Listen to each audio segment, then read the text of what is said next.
الحمد لله رب العالمين والصلاة والسلام على نبينا محمد وعلى آله وصحبه وسلم أجمعين. إن شاء الله تعالى waxaan halkan ka jeedinaynaa darsi ku saabsan iimaanka iimaan ilaasho iimaankaaga aakhirada u aayina yaan cinwaan uga dhignay. iimaanku waxaan ka dhihi doonaa haddii ilaahay idmo 4 qodob. haddii ilaahay idmo qodobka koowaad waxaa weeye iimaan maxaa la yidhaahdaa oo lagu qeexaa. qodobka labaadna waxaa weeye iimaanku inuu ziyaado ama kordho iyo inuu dhantaalmo.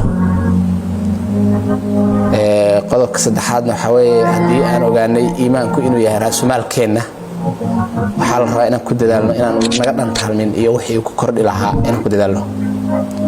qodobka afraad ee u dambeeyana haddii iimaankeenu dhantaalmo ama nusqaamo maxaa nagu dhacaya. afartaa qodob ayaa insha allahu tacaala noqon doontaa kelimadeenna. iimaan waxaa la yidhaahdaa waa qawlun billisaan wa camalun biljawaarix wa ictiqaadun bilqalb.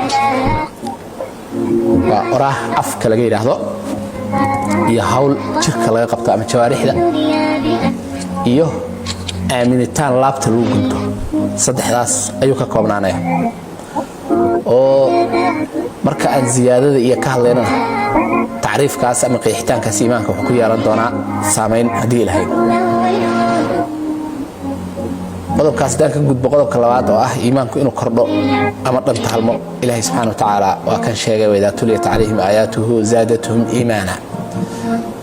kolkii lagu akhriyo aayadaha ilaahay dushooda waxay u kordhinaysaa iimaan. marka halka aayadaas waxay ku tusaysaa iimaanku inuu kordho suuratul anfaal ku jirta.